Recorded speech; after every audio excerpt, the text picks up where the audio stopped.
99, 100! There you go. Here we go. Hello and welcome to We're Not Wizards, the 100th episode, kind of. I thought we were only doing 3. That's what you roped into.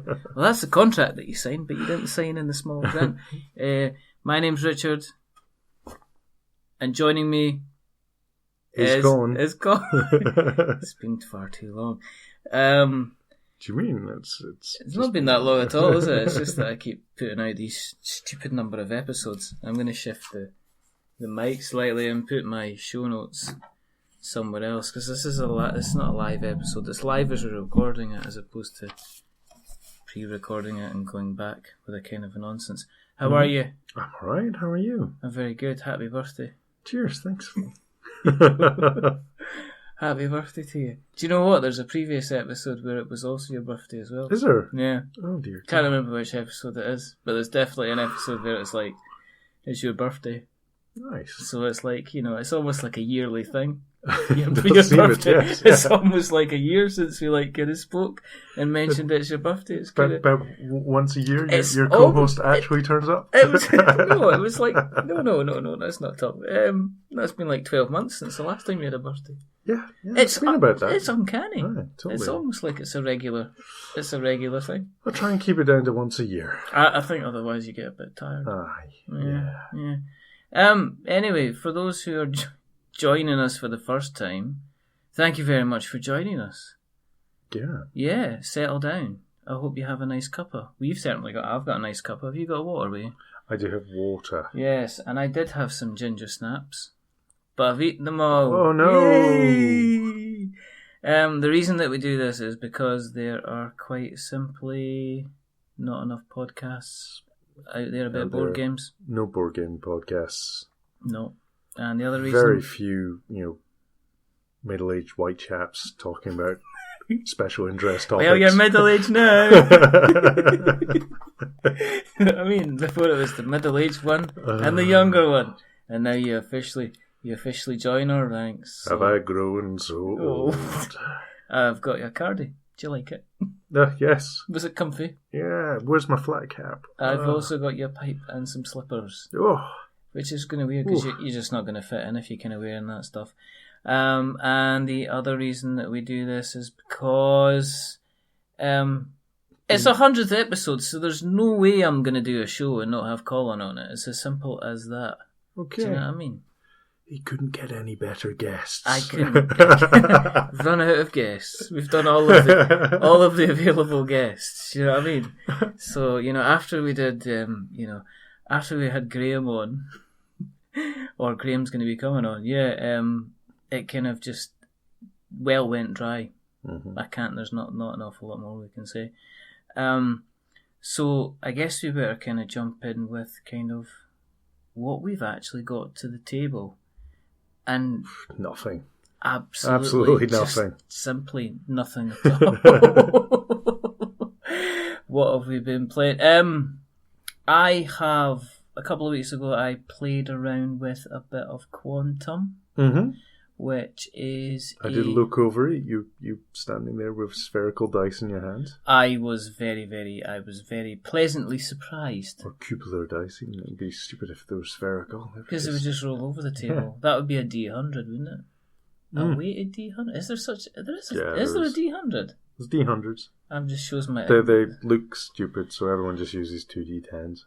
Oh, okay. I suppose. Yeah, I suppose that would make sense, yeah. No, so Quantum is a game about taking over planets and using dice in order to take over the planets. And place your little marker in the middle of the planets. And every face of the dice is obviously a number. But that number represents... 6-sided dice. 6-sided, D6. See how technical I am now. Woo! I know it's 100 shows. Just check out my technicalities. And the idea is that when you roll the dice, you allow you to do different things. So it gives your dice that particular ship's power.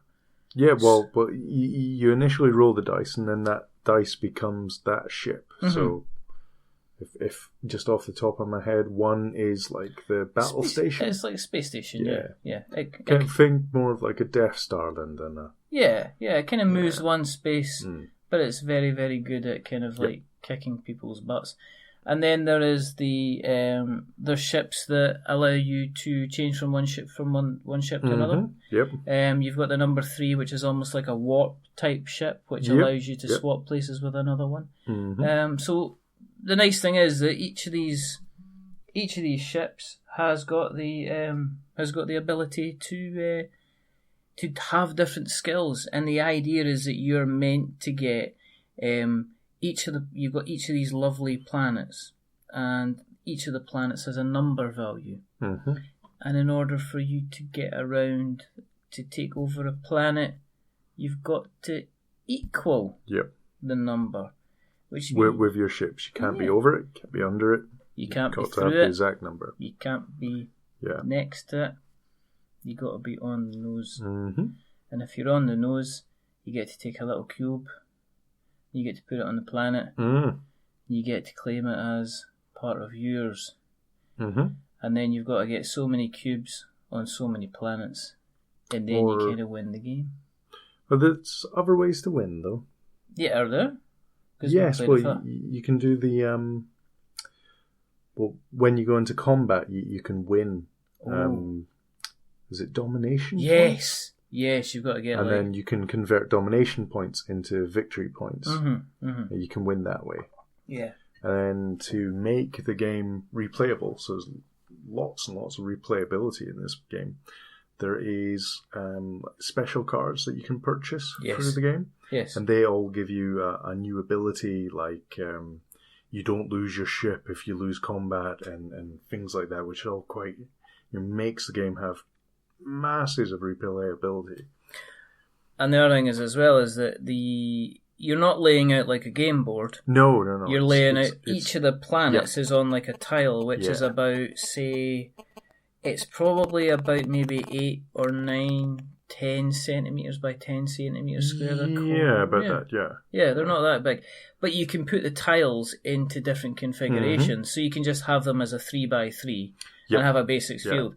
But it gives you the option. You get quite a lot of different tiles in the box, and it gives you the option to put it like a diamond shape, or put it like a T shape, or put it like an X shape, or put it...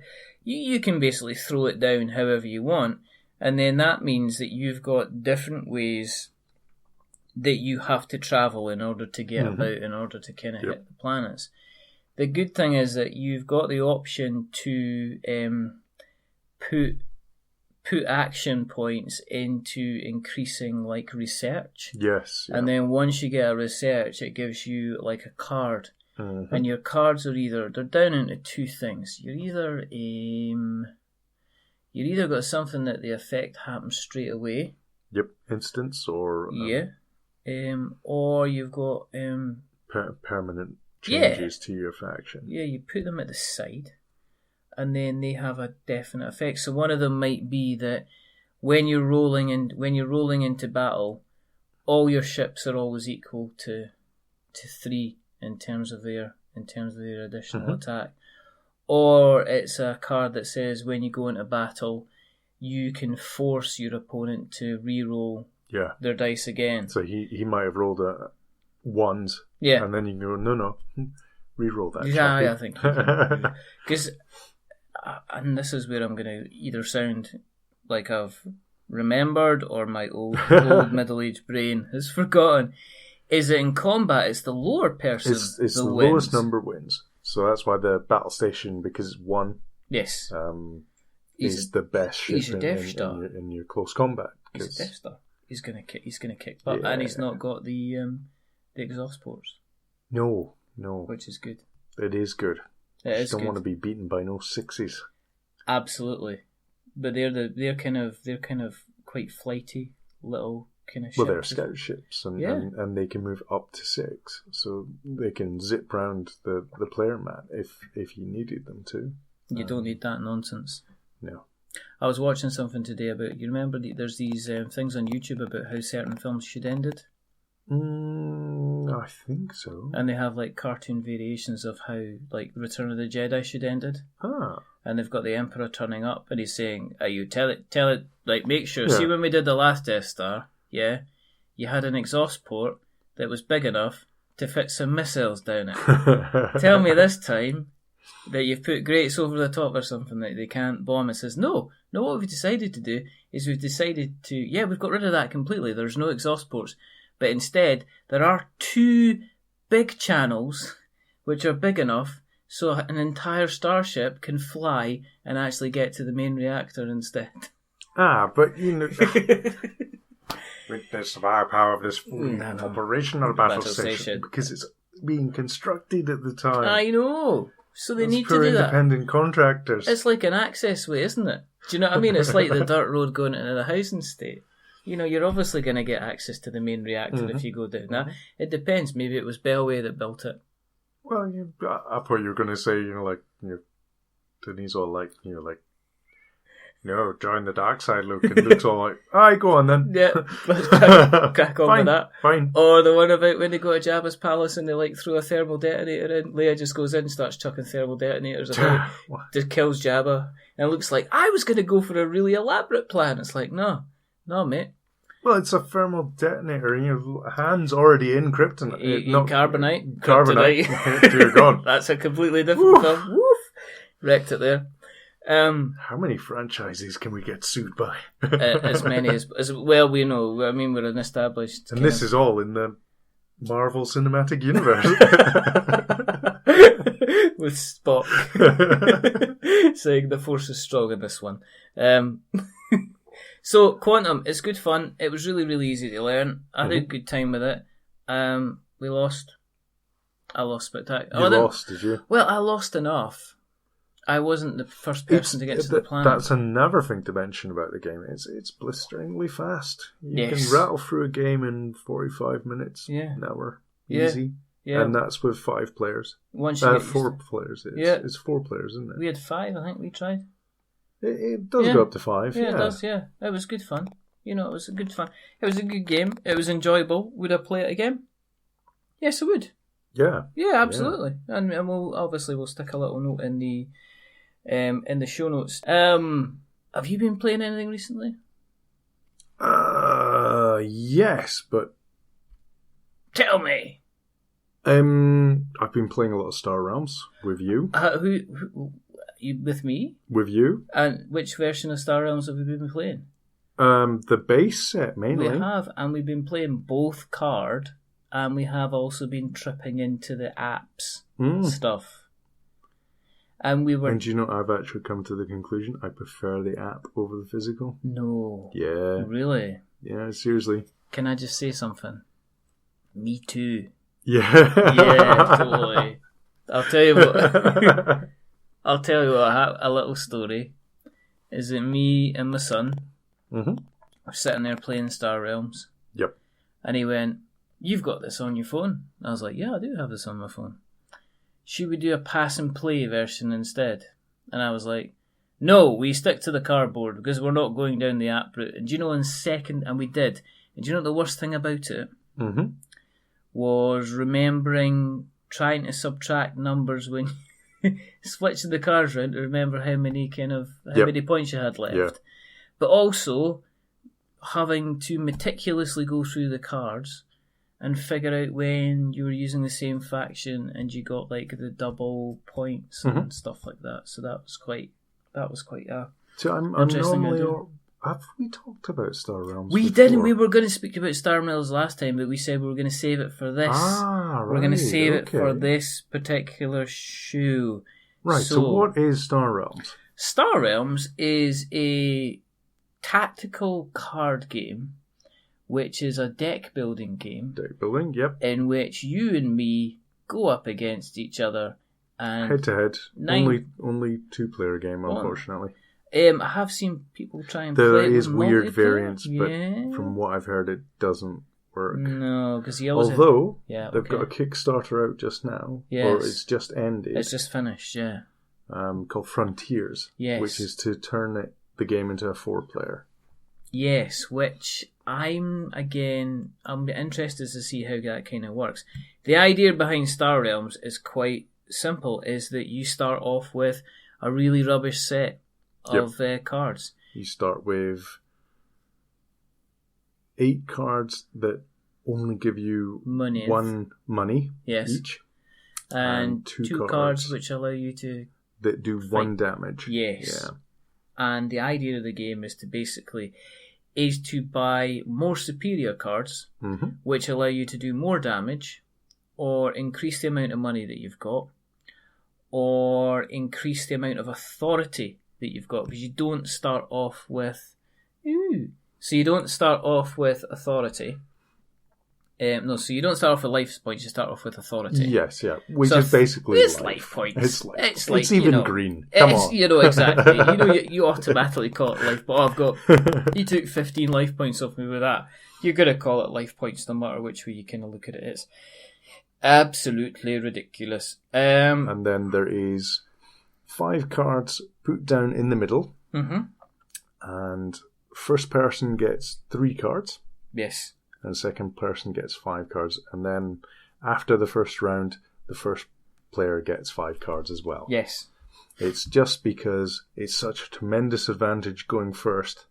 Yes, it is. Because you see those first 5 cards. And then you can just go ahead. You know, if you got a full starting hand of 5, you would be at such an advantage, you would always win. Yeah, absolutely.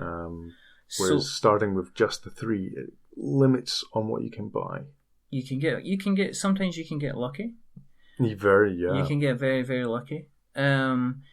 It's how they've kind of kept it simple, because unlike, say, well, I guess like most kind of deck building games, you have factions. But what they've done with Star Realms is, and especially in the base game, they've kept it kind of elegant to the number of kind of factions that there are. Yeah.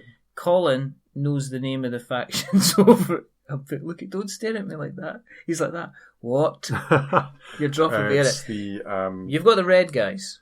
That's the machine boys. Machine cults, yeah. And what they do is they basically allow you to scrap hands, scrap cards in your deck. They have a few cards which are damaging. Yes. A few cards which are allow you to use everyone else's abilities. Yes. But the main thing with their faction is that being able to remove a card from the game. Yes, which is very, very important, because unlike a lot of deck building things where you want to try to build up a really big deck, this allows you to streamline your deck. It takes those starting cards out of your deck of cards, which makes your deck of cards average out to be a better hand each time you draw your hand. Absolutely. Till the point where you've got rid of all the base cards, and then you're just laying down the cards you've bought, which are normally a lot better cards. It's just pain. Yeah. Have some pain. Have some more pain cards. There is a point, obviously, that you don't want to maybe not go all red cards. No, because they're quite low damage. Yes. So you'll end up with a very, very lean deck, but you'll end up to the point where you don't really want to scrap anything else in your hand, because you're just scrapping kind of nonsense. Then you've got the yellow boys. The yellow ones, they are the Imperium. I think they are the Imperium, but other yellow faction names are available. Basically, if you want, it's your show, Richard. It's not my show. Don't let this on me. But basically, the guys in the yellow, they have a thing where what they like to do is they like to make the other player discard their hands. Big thing is going down the force your opponent to discard a card. Yes. And also drawing cards is their big thing. Yes. Because once you draw your 5, every time you're playing, you're drawing 5 cards. Yeah. Just like the machine cult with its removing a card from the game. Yeah. Having cards which allow you to draw cards means you cycle through your deck faster. So that means you get the cards you've just bought into your deck faster. Because when you buy a card, it doesn't go into your hand and it doesn't go into your deck. No. It goes into your discard pile. Yes. So it's not until you've completely gone through your deck that cards you've bought then are added back in. Yeah. Which is why the yellow guys are so powerful, because what they're doing is if you're forcing somebody to discard hands back into their discard pile, it's going to take them longer to get through their deck again. Basically, they're not enjoying the use of the cards, which is a bit, which is how it plays. Then you've got your blue guys. It's the Federation. The good old Federation. And they are the only faction in the game where you get authority back. Yes, which makes them important to pick up as well. Yes, it allows you basically to almost defend yourself as required.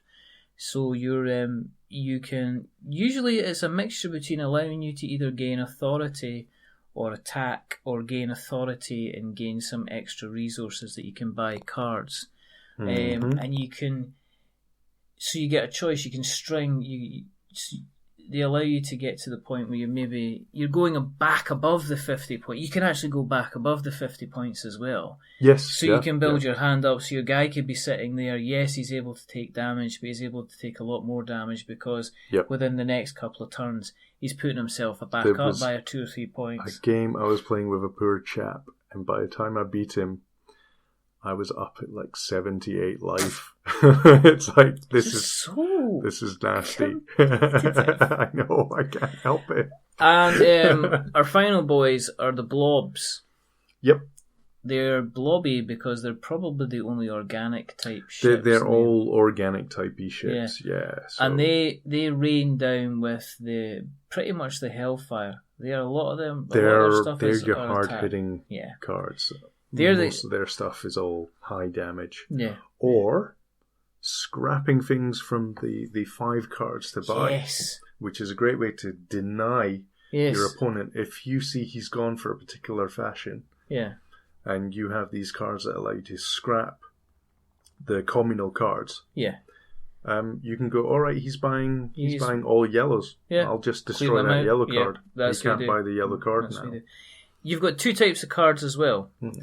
You've got your fighters, what they call, and then you've got your base. Is it base? They are called bases, aren't they? Oh yeah, base stations. Yeah.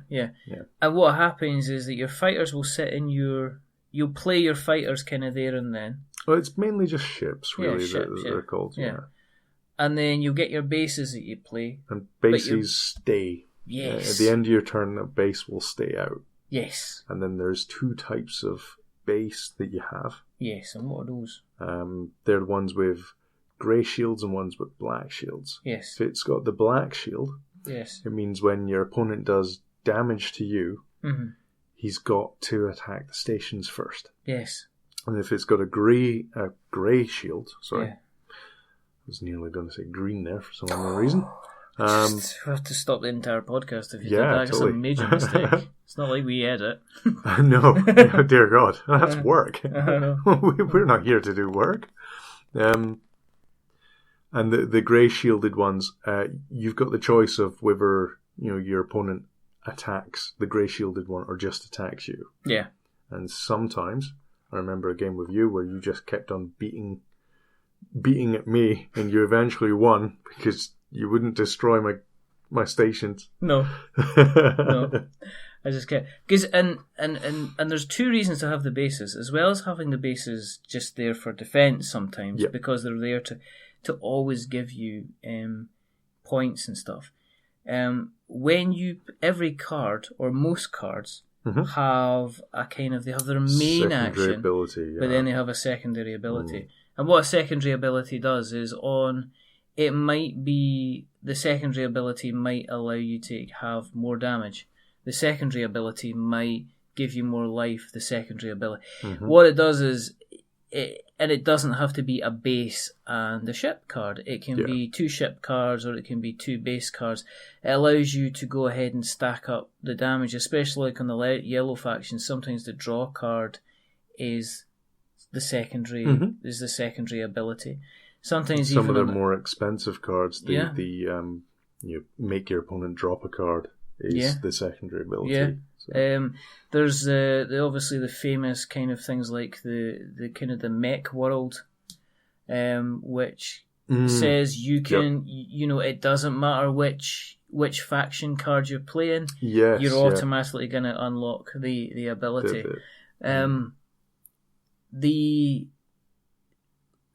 I cannot me and Colin will agree with me. I'm going to speak, on behalf of my Colin and I, that this is a fantastic game. It's good, yeah. I mean, it is a rabbit. It's what I guess it's a rabbit hole of a game, in terms that it's very, very easy to get started and play it, and then especially if you've got the app. And I think this is maybe the first time that you and me probably would say, if you're wanting to really get into this, getting the app is probably a really, really good idea. Yep. Yeah, I would go down that route. I think for me. It's the ability for me to be able to multiplayer side of things. It's not about bringing out a deck of cards and saying who wants to play. If somebody's got a phone, you've got a phone. I mean, I play regularly with you. I play a lot with the guys from the Staying In podcast. Sam Turner, Chris, and Peter. If he hasn't deleted, he's actually deleted the app from the phone because he says he was playing it so much. He says, like, Pete, do you want a game? No, I've deleted it. I was putting too much money. He's just listened to his episode recently. He says, no. He says he's an enabler. He encourages people to get an app. And then 3 weeks down the line, he'll disappear because he's like deleted it off his phone himself. But and then there's a friend of the show, Graham, Boardgame's. He plays a mean game. I'll have to connect you two up together because he just does he plays a game. He's very, very good at what he does. He's very, very good at what he does. Yeah. That is the one failing of the physical game, I think. Yeah. Is the shuffling. Oh yeah. Because every single time you go for your deck, that you've got to sit and shuffle it. Yeah. Which, if you're playing against a card shark, he's going to make sure his good characters his good cards are mysteriously going to be at the top exactly. again. Hey, look, 3 aces. But you've just discarded 5 aces in the last play. And the basic mathematics of it, when things are proxing, and then you're like, all right, that's 15 damage I've done. Oh no, that should have been 18 damage. Yeah. And there's sometimes you have to go back and say, but what we'll do is next time we'll play the game, we'll make sure that we include that kind of rule and that kind of count instead, because it can be quite easy to miss out on stuff, especially when it comes to like drawing cards. You've almost got to like kind of go along your row and check the first level of kind of damage and actions, and then go along and check if anything that's linked up is damage and actions, and then you go, oh, I forgot I've got the base here. The number of times, I guess, you had the base there, and you forgot that you automatically were adding authority or you were adding money, and you had a choice over the two. That was the only thing I would say about the physical kind of game. The other thing about the app, I guess, is you also get access for a fee to play all of the expansions that are available on it as well. So, which is always very, very, very good. That does bring into the cost. The cost for the physical core set is it's about £10 or £12, isn't it? Is it worth it? I like that sort of deck building game. Yeah. So I played it with my son as well, and he's like, basically, if we're not playing anything else, then it's one of the games that he's coming back to kind of like again and again and again. So I must say, in terms of a positive way of looking at it, he's kind of really liking it. Yeah. So it's thoroughly enjoyable. If you've ever played a game like Dominion, then you'll pick up Star Realms straight away, because Star Realms is like a very simplified version of Dominion. But it's very, very easy. It's easy to pick up, but it's very difficult. I am still at the point, I guess, where I think I am... I think I'm still at the point where I'm learning. Yeah, you're definitely better than you were.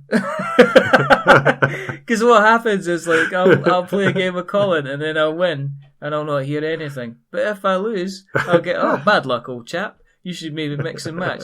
It's like kind of competitive dad in the fan show. Now, let me tell you where you went wrong, kind of thing, which is always kind of good fun. Apart from that, you went LARPing. I did go LARPing. How was that? It was good fun. Sounds a bit weird when you say I was running around a forest hitting people with foam sticks, but... Is it foam? Do you not get real swords? No, we don't have real swords. Dear God. Why not? I can imagine that would add a bit more of a challenge. Oh, yeah. Yeah, I definitely. think it would be good fun. I'm non-com. It's fine. Is it a case of running around and beating... Do you get people that cheat and pretend that they've not been injured? Or is it a case that you just go around hitting folk and then they're dead? Well, it's an honour system, so... All right. It's like airsoft. All right. The amount of people, like if it's some tryhard and he's like, no, I'm not going to take that hit. Really? Yeah. Do you get some people that just roll in, they go in for the glory of battle, the last final kind of charge? I'm going to kill you all! Stab, stab, stab. And they want to die a good death, yeah? Yeah, definitely. Did you win?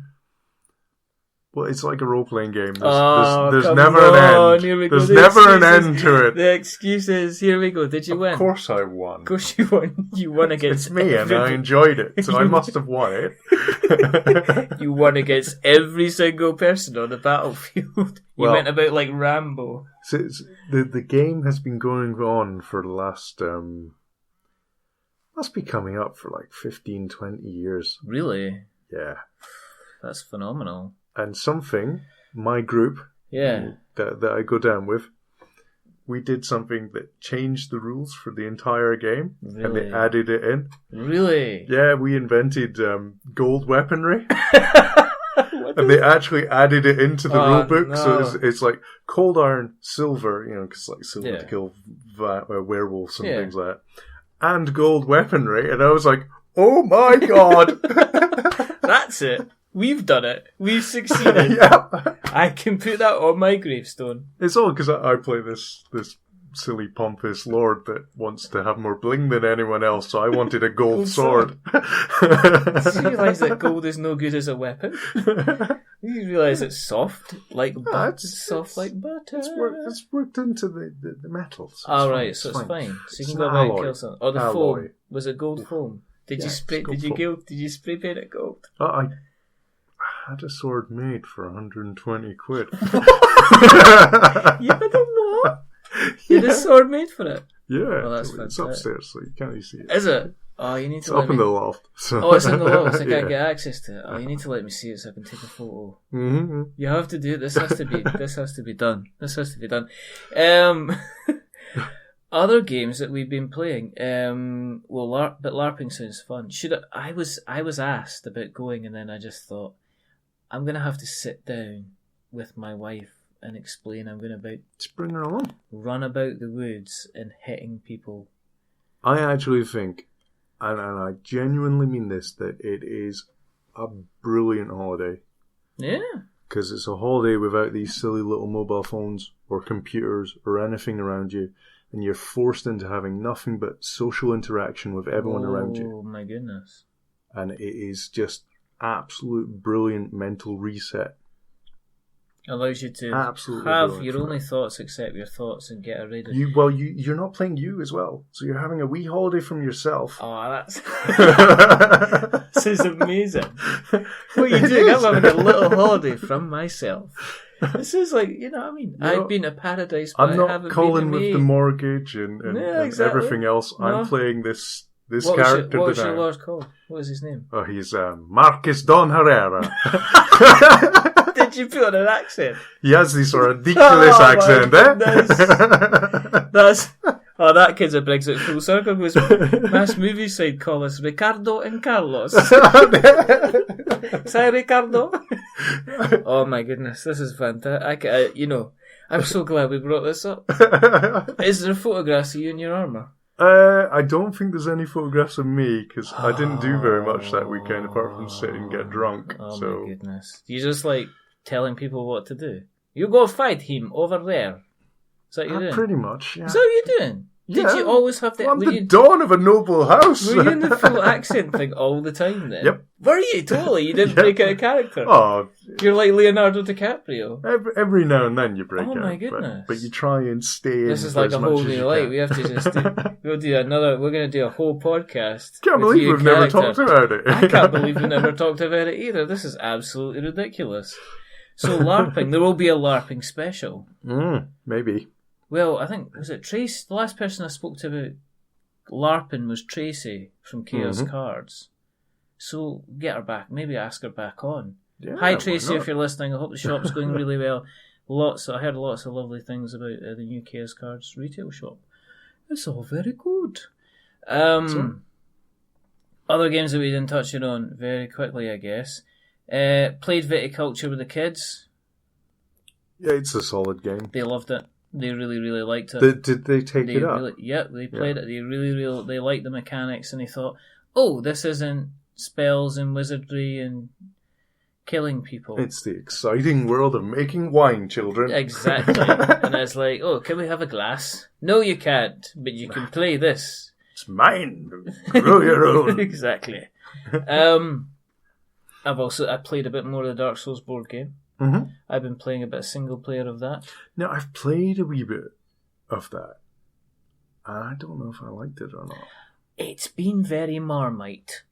Because I know that Jeremy Greer, who is continually... He's no longer the worst, unfortunately. He turns out to actually be quite a nice guy. He doesn't like it at all. Yeah. Whereas I know that Gordon at the club... Gordon loves it, but Gordon loves the computer game version. Yeah, he does. He loves it, and I think that helps him to embrace it. I myself have played quite a few solo games now. I find it as... I'm probably going into the wrong mindset when I sit down and play it, because I'm expecting a sort of dungeon crawling. Yes.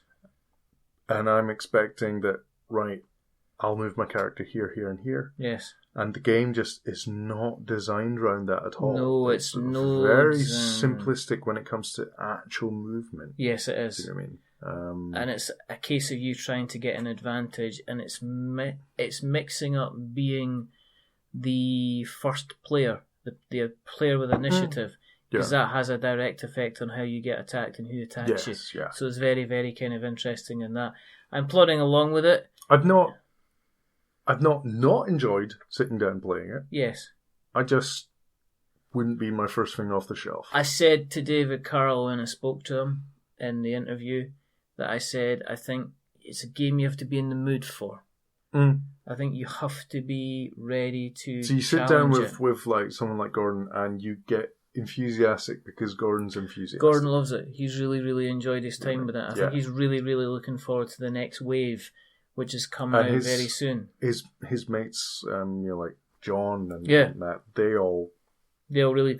But then when he was teaching the rules, he's got to the stage where when he's teaching the rules, I don't think he's house ruling it, but he's got a way of explaining it that the person kind of gets it straight away. Yep. I think if you're moving this from a dungeon crawling perspective, from a normal dungeon crawler, and you're expecting dungeon crawler, I think you're going to have a bit of a tough time trying to get your head around Dark Souls. He was able to explain it to Noah and her sister. Yeah. And they were able to pick the game up just like that. Yeah, it was really... And they seem to have fun playing it, so... It's really cool. Other games worth a mention, I guess. Space Crusade. Got that to the table. Wow, is that re-released? No. Was it the original? Yes. Was I fulfilling a wish for Scott and Andy? Yes. Did they really have an awful lot of fun? No. Yeah, they did. Yeah, they did. They said they really liked it. Would they play again? No. Yeah, they probably would. Yeah. Milton Bradley, Space Crusade, 1992. Absolutely fantastic. It was lovely to get it back to the table. Simplistic miniatures. The amount of plastic you got in that thing was immense. It was almost like I was tempted to do that. And the best thing about Space Crusade is the box. That kind of video, which I watched again. You seen the Heroquest one? No. Oh, I'm gonna have to show you after we record, because it is Okay. absolute. It's a guy that says about the best things about Heroquest, and he just goes, "The best thing about Heroquest is the expansions. Except forget the expansions, just play more Heroquest." He's got like about six. He's got about 6 copies of Heroquest. I might even put the links in the show notes because it's absolutely fantastic. Paddy Smith reminded me of it again the other day, so I just had to stop there and then and just watch it because it's absolutely brilliant. Mechs versus Minions. Me and James played a big sessions of Mechs versus Minions. Did you go further into it then? Yes, we did. We even opened the box. Oh, excellent! You got that far. I into got it. out and opened the box. I'm not going to say what's in the box. Oh, and as I say, I joked on the Board Game Geek or the Board Game Spotlight group on Facebook and put a video up of me opening up the box, and inside there was not a what never box, and it was just me opening up the box forever. Did you splice it with? I spliced it with something else, and I'll let you see it because it was Was it Schleven? it was something like, What's in the box? Also been playing Ashes Rise of the Phoenixborne. If you haven't played Ashes Rise of the Phoenixborne, please play Ashes Rise of the Phoenixborne. I don't like it. I don't care. There's a No, I played it. Played it with Scott. Oh yeah, okay. Scott's got a copy of it. Oh, as has well. he? Yeah. And I think it was all right. Yeah. The biggest problem with Ashes Rise of the Phoenixborne, and Colby, come and talk to me, mate. But the biggest problem with Ashes Rise of the Phoenixborne was Ashes Rise of the Phoenixborne not getting out to the distribution chain quick enough. It was hyped, it came out, and then after that, when people were looking for other characters to play, it didn't happen. It wasn't there. It wasn't there. There was disappointment. There was tears at the table. So that's what we've been playing. It's been quite a lot. And you've been playing your Ripiger role-playing game, which is coming to an end. Maybe. What do you mean? I don't know. What? You got the enthusiasm back. You continue. It got all right again. Whoa. Just when I thought I was up, they dragged me right back. Just like that. I've had enough. I've absolutely had enough of it. You can take your role-playing game and your grease-proof paper that you draw on, and you can... And I thought you'd had enough. But you're going to continue it now. Yeah, we'll see how long this character lives for. If he dies and then I'm off, or I'm away, or if there's more Huffy Puffness happens. Oh, don't say that. There's no Huffy Puffness. Much Huffy Puffness. A little bit of Huffy Puffness. What are we going to get off the shelf for the next time? Because I have got a lot of stuff, but I was thinking one of the PAX games. Oh my god! Yes.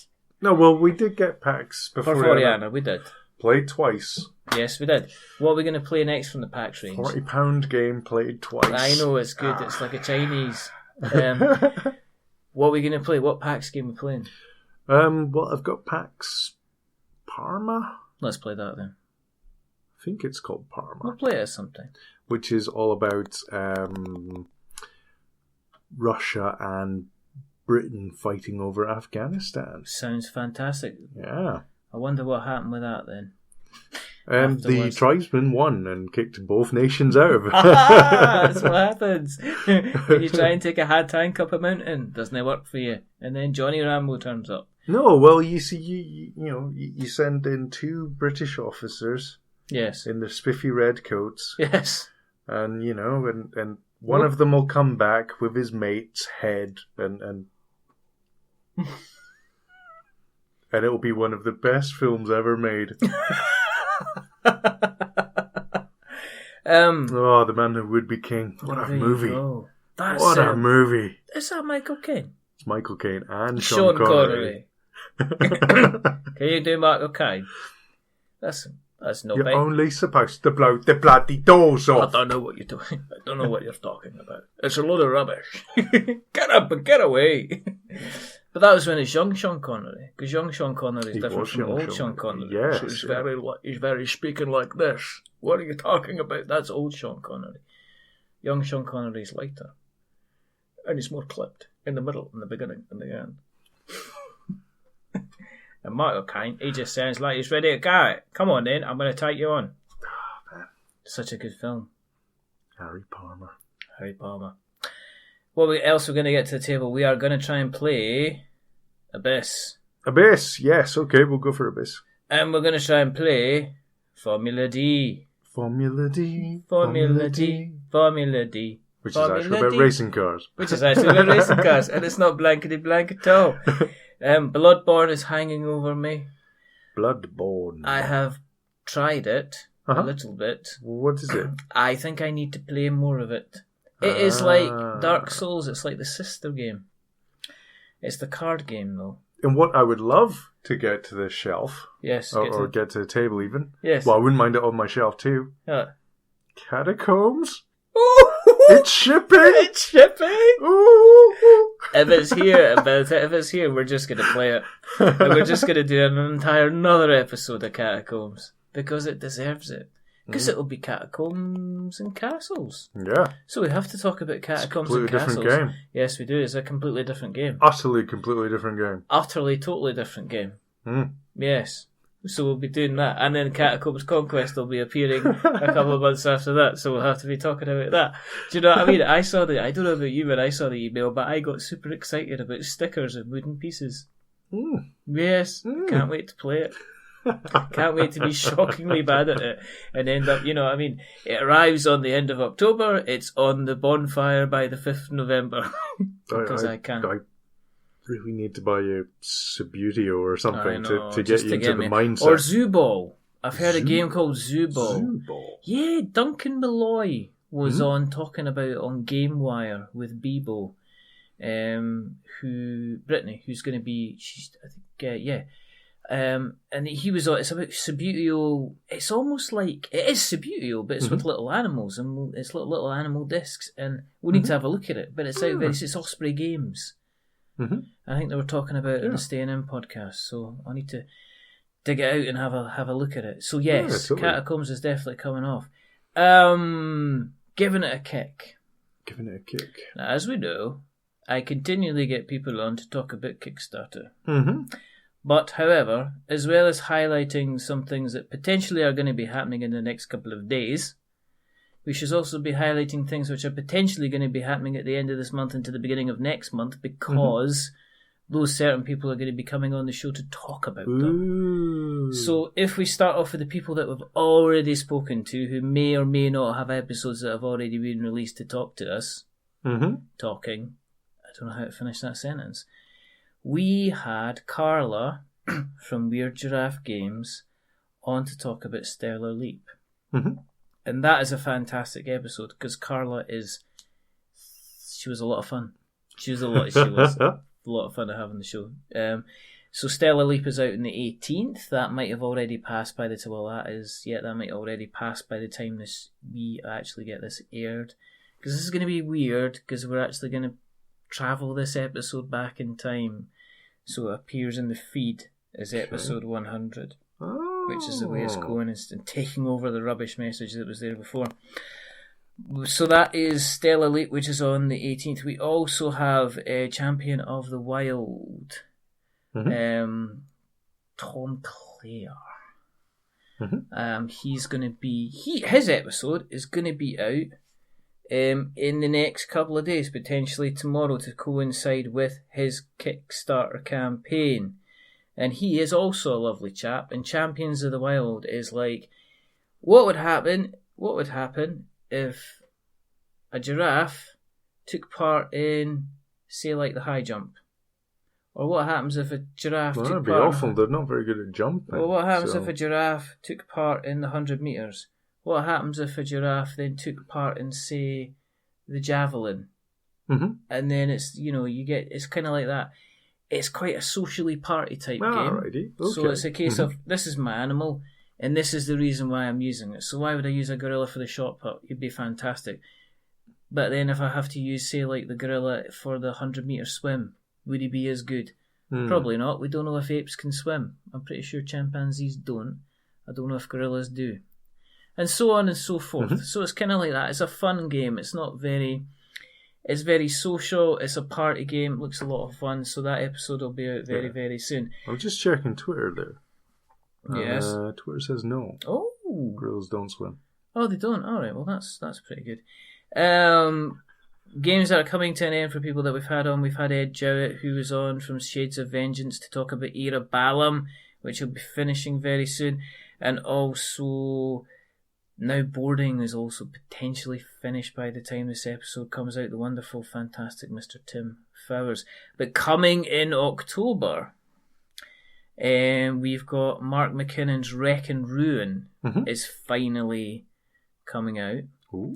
And that is a kind of a Mad Max-esque kind of battling across the wastelands to try and dominate kind of areas and stuff like that. And you do like your apocalyptic future? I do like a bit of an apocalyptic future. And in fact, there has already been a little bit of buzz around this game before it's taken off. I've seen Andy and Steve from Polyhedron Collider talk about it, and Andy says it's an insta-back as far as he's concerned. They've already played it and said it's fantastic. But we will be having Mark on the show, which is why we're mentioning it back now, because Mark is a lovely man. So he's coming back on to have a little bit of a chat about it. Super. And secondly, he is the founder of Druid City Games, Mr. James Hudson, who was on before to talk about the delightful Grim Forest. He's coming back to talk about their next follow-up game, which is coming out again in October, called Guardian's Call, which appears to be a card game, but James is going to be giving us all the details. James is a wonderful man who's built up his own community on Facebook called the Boardgame Spotlight. And in general, he just seems to be a top bloke. So those are kind of the Kickstarters that we're going to be kind of looking out for. If you want to find out more about those games, check out the episodes. They're all doing, certainly without checking. We shall have a couple of shout-outs. Okey-dokey. This is episode 100. Can you believe it? Yeah, I can. We have mentioned it. We have mentioned it, yes. I know, it's been going on.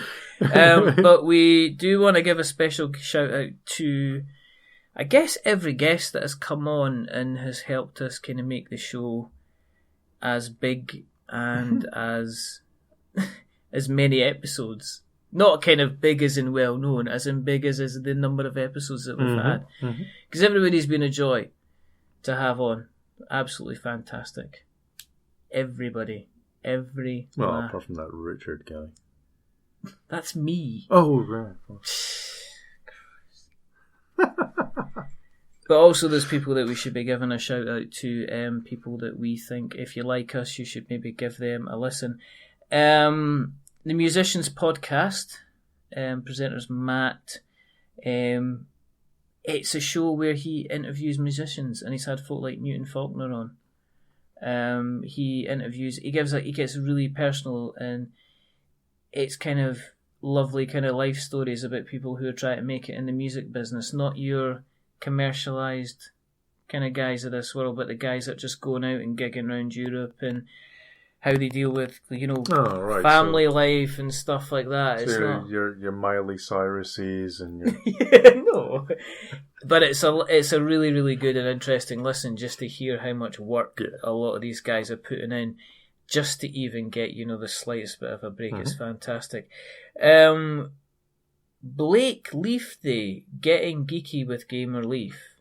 Me and Blake have been talking back and forward. He is in the Americas, and obviously we're over here, but he's not too long starting out in his podcast. And he's doing a lot of interviews, he's doing a lot of chats, he gets his kids on, so it's a lot of good fun. It's like he tries to release at least like 2-3 times a week. Ouch. Yeah, but he's a lot of enthusiasm. And it's just worthwhile checking out if you're looking for something different. The family stuff's like adorable. He gets his littlest kids on there, and it's very, very cute, so it's worth a listen. Have to give a big shout out to the Staying In boys. Not because they've kept me in Star Realms, but also because they've generally been nice chaps. So that's Chris, Sam, Peter and Dan and Dan... Never forget Dan. Well, we're going to have to forget Dan, because Dan's missus is due. So their first child. So I think the last episode was potentially going to be his last episode for a while. Yeah. Yeah. So life-changing. Yeah, so best of luck to you, Dan. Welcome to high-pitched squealing and it's not bad. A whole load of nappies. It's not bad. It's not bad. You just go down the pub for when the labour happens and Exactly. then turn up with cigars and say, look what I did. Way. That's how it works. He was there for the important bit. Couple of shout-outs. Michael May, Toucan Play That Game. He's on YouTube. He's a lovely guy. He does some fabulous work. He's just worthwhile supporting. He's consistently just is creating some really great stuff. The Broken Meeple, Luke Hector.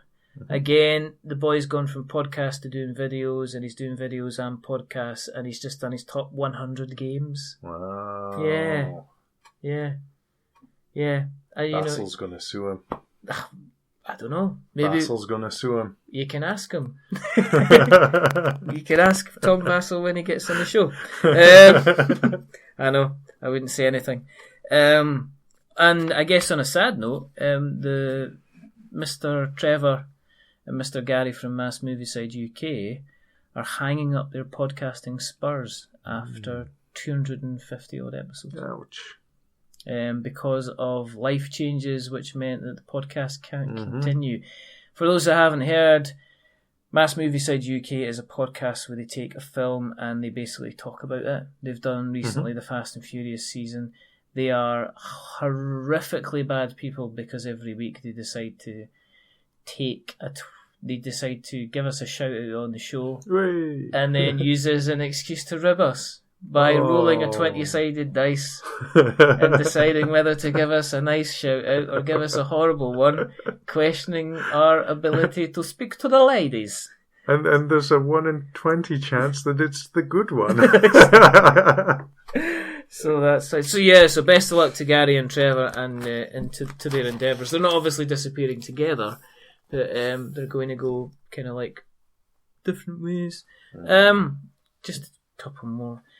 Monster Dear Monster, Cameron, Matt and Dave. Monster of the Week, Chris, Jeremy, who cover the Supernatural podcast. Monster Dear Monster is all about different monsters from different video games, films. So they do like Godzilla.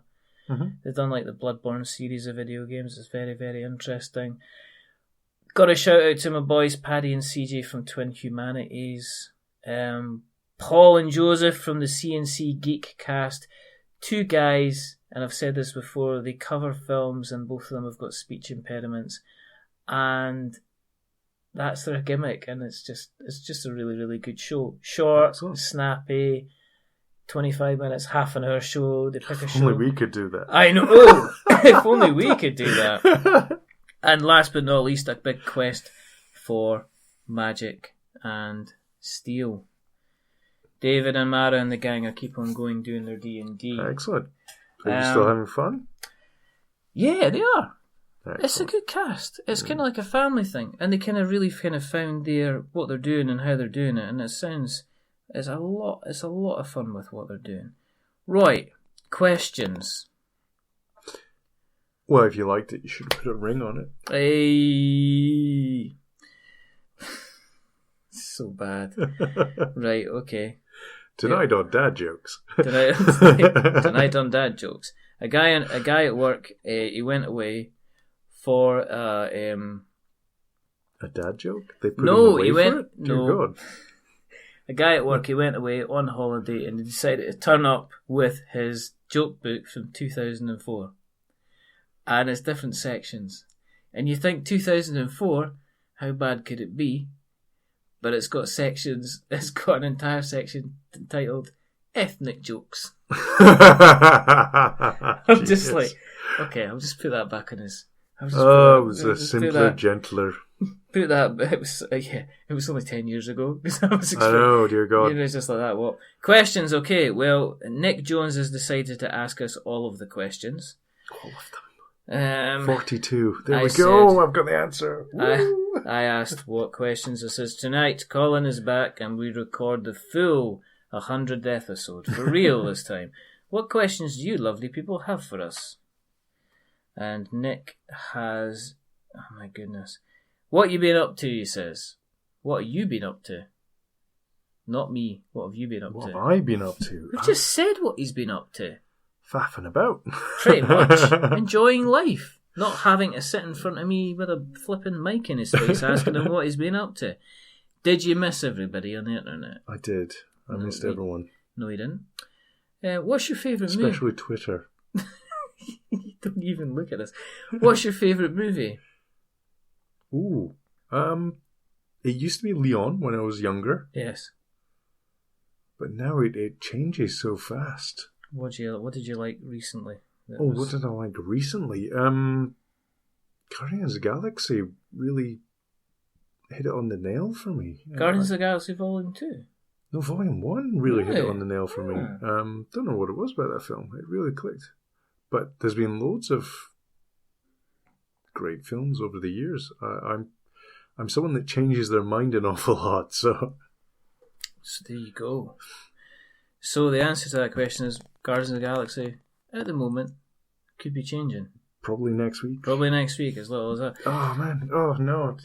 Now I'm getting all these movies flooding into my head. So there you go. Well, we'll keep Bullet, it at that. Monsters. Oh, what a film. Fantastic. I was watching Pacific Rim the other day. Mm-hmm. Pleasantly just enjoying it. But just the only way to do it. It's just a good film. I was really, really liking it.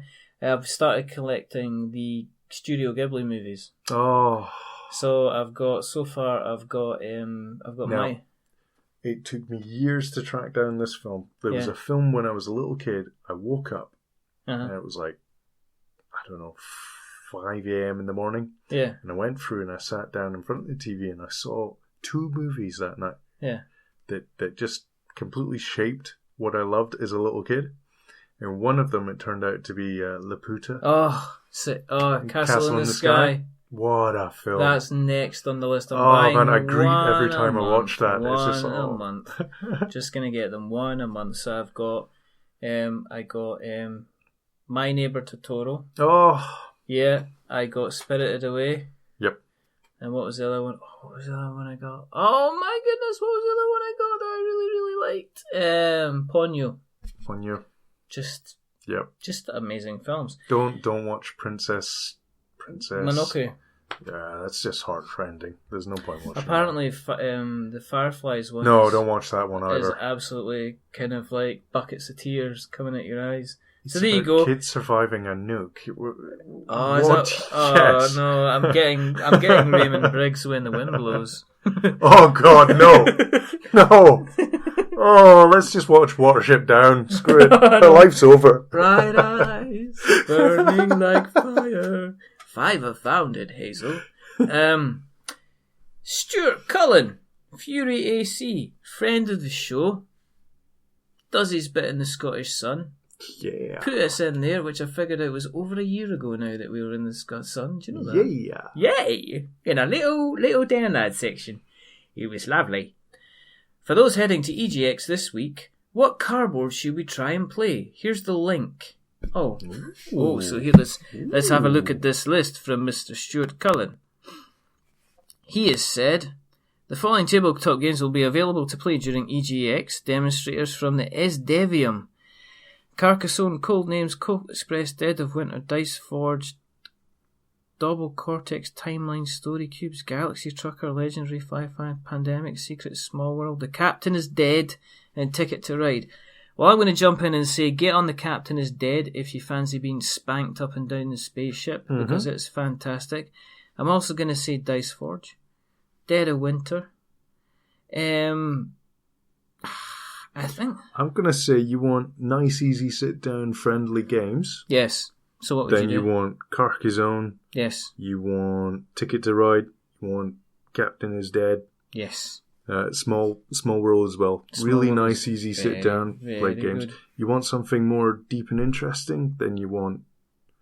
you definitely want Dead of Winter, or you want Legendary Firefly. Depends how long you're going for. If you're going for a couple of hours, if you're going for an entire day, then Dead of Winter would be pretty good if you really fancy getting into it. If you're going to be there for like a couple of hours and you fancy a quick shot of something, even Codenames Dice Forge isn't that long it's to play. demonstrations as well, so you've got someone that knows the Somebody rules. that knows the rules, which is not better. No, you're actually doing that wrong. Oh, I've been doing that wrong all my life. There's nothing worse than that. There's nothing worse than that than finding out a game. I tried to play Game of Thrones board game. Yeah. At the LAN party I had a couple of days ago. Tried to sit down and play that, and it was like, I cannot remember the rules. It's worse. It's worse. But hopefully this is going to be remedied when... But it's a good game, because it won. So. Oh, that's what I forgot to say. Yeah, rules. Dized. Mike Barnes that was on to talk about Dized, which is the digital app that helps you learn rules. It got funded after they appeared on the show. Excellent. Now, I'm not saying that was directly due to us, but I am. Because it wasn't directly due to us. Directly due to you, due the to listener. You, the listener, kind of going ahead and looking at backing it. Oh, Nick just keeps on going. He says, we broke the four walls. Does Colin listen to podcasts? No, not really. No. Yes. Right, okay. I listen to political ones, which I shouldn't, because I get upset. Also, Stuart says congratulations on the 100th episode. Thank you very much, Stuart. That's very, very kind of you. Is Colin aware there is a wolf named after him? I think he is. Oh, no. No, he's not aware that there's a wolf named after him. Okay. In the Dungeons and Dragons game that I take part with, I adopted the wolf. And because Nick was going on about and keeps on going on about how often you appear in the show, I named this stunning wolf after you. So excellent. I've always got a Colin going about with me on our adventures. We've also now got an owl bear called Gladys. Oh, you got an owl bear? I got an owl. I rolled a 19 on animal husbandry with advantage, and I've now got entire control over an owl bear. They're quite. Yes. Yeah. Yes. Yeah. Yes, it's quite brilliant. Nick just goes on. Is there a particular popular game that Colin has never played? Lots of them. Tons. Where do you want to start? I've never played Galaxy Trucker. No, there you go. Yeah. Yeah. Or Robot Rally. No. What else? It's just that there's games coming out every month that I could say I haven't played. But really popular ones. Zombicide? Never touched the Zombicide. Never touched the Zombicide. Yeah. Haven't played Settlers of Catan. I have. Have you? I haven't touched it. I've played the digital version and that was enough. Godwood. George, you are naughty, Zippy. Is that enough questions? Wait. Okay. Wait, what does Colin think of the Richard is definitely a wizard episode? Nick, you're banned for life from ever getting involved in this show ever again. And okay, here's another question. John Cage from Polyhedron Collider. Mm-hmm. John and Steve and Andy, the Top Gear of board game podcasts. They've asked a question. You should give them a listen because they're all good fun. Steve was on quite recently. For those who have a relatively new, listen relatively infrequently, what is Colin's top 3 games? You're getting all the questions. I'm getting all the questions. Because people are sick to death of listening to the sound of my voice. That's why. Don't say that, man. It's bloody true. What's your top 3 games? Pixel Tactics. Catacombs. That's like the zombie apocalypse question. It is. What do I put in as number 3? What do you put in as number 3? What do I take out to put in? What do you put in? I'm just trying to think. Not Pax Perforiana, or would you have enough of that? I've only played it a couple Command times. and Colours, man. Command and Colours has got to be there. There you go. There we go. Free. Done. Whew, we did it. Easy. Boom.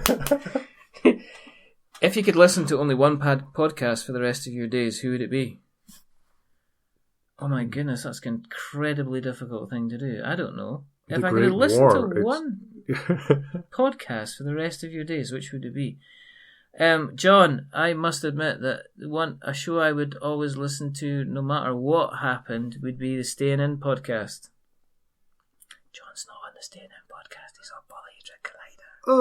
It's a joke! Thick barn bants. No, of course I would listen to the Polyhedron Collider thing forever. Yep. It just seems like a terrifying cycle of It these just poor seems like people a- have to it keep on seems like doing a the show desperate- day in, day out. A desperate attempt to ask us to plug his show. If you could rid the gaming world of one game for each decade of podcasts you've made, which would you choose? So does that mean he wants us to rid the world of 10 games? Or does that mean Monopoly. Monopoly Really? Glasgow. Really? Monopoly Star Wars. Monopoly Star Trek. Monopoly any version of Monopoly. That's about 10. Rid the gaming world of one game, Magic the Gathering. You don't like Magic, do you? I just think it's overrated. What? It's just rubbish. They've got to the point where they're so desperate they've got to keep on putting out new versions every 3 months to stop people getting bored. No, that's not true. I can't think of a game I'd want to get rid of. Monopoly. Probably Monopoly. One of us. I think... No. One game. Well, that's a lot of different games. I can't remember. Is there a game I would want to get rid of? Berserker. Oh my god, I hate that game. Do you know what the other one? Kingdom Builder. I hate that game as well. Kingdom Builder's rubbish. I just remember playing Kingdom Builder and going, when is this going to end? Do you know what it's like? Do you know I had a better experience when I got both my toenails removed? Oh, such a bad... Well... It's not, it's incredibly dull. The rules weren't explained to me very well, and that's I probably remember the rules not hindered being me explained to me. quite Yeah. badly for enjoying Oh, the game. you need to do this. Well, why do I need to do that? Because I explained it to you. No, you didn't. You explained 10% of the rules and you left the rest of the rules to yourself. Quartermaster General, that 1914 one. I don't hate it. It's just not... It's just rubbish. It's just broken. In terms of the mechanics, it was. I didn't like it at all. You didn't like it at all? No, I just kind of I went, what? I wouldn't get rid of it, but... It's not a Room 101. I mean, I'm not... Well, I suppose, get rid of the game world, just stick it in there and get rid of it. I'm just trying to think, what else? I can't think of anything else. This is like one of these things... Because I only want to play games that I actually enjoy. There's very little games I kind of sat down and went, this is actually... I've just wasted my entire evening kind of doing this.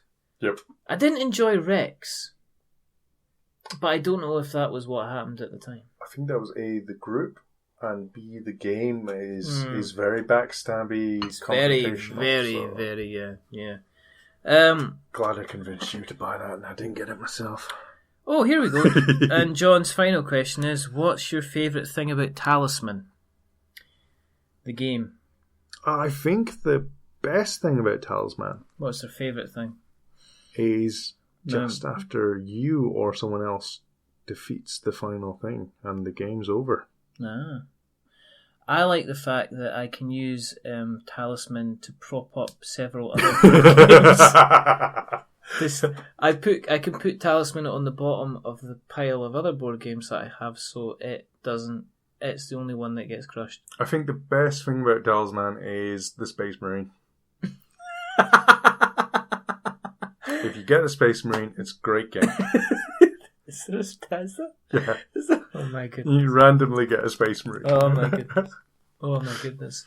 It comes from back when GW, Fantasy and 40k was meant to be the one universe. Do you know what? I think the best thing about Talisman is the fact that they're remaking Talisman and they're giving a new edition. That's the best thing, is that it's going to be in more people's hands at an affordable price.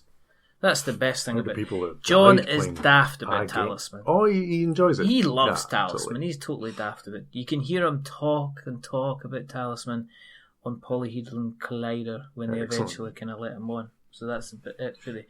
I think... No, it's a game of its era, you know. I think it's very early GW because it's all completely luck-based. So there you go. I think that it managed to bring a lot of gamers on and keep them in the hobby. Yeah. Or introduce them to the hobby as well, you know, because the amount of people that came to board gaming from something like Talisman. That's what you want. Or Monopoly, and then found better games. Woo! Monopoly. I think that's about it. I think that's I think this is episode 100. Nothing special. Yeah.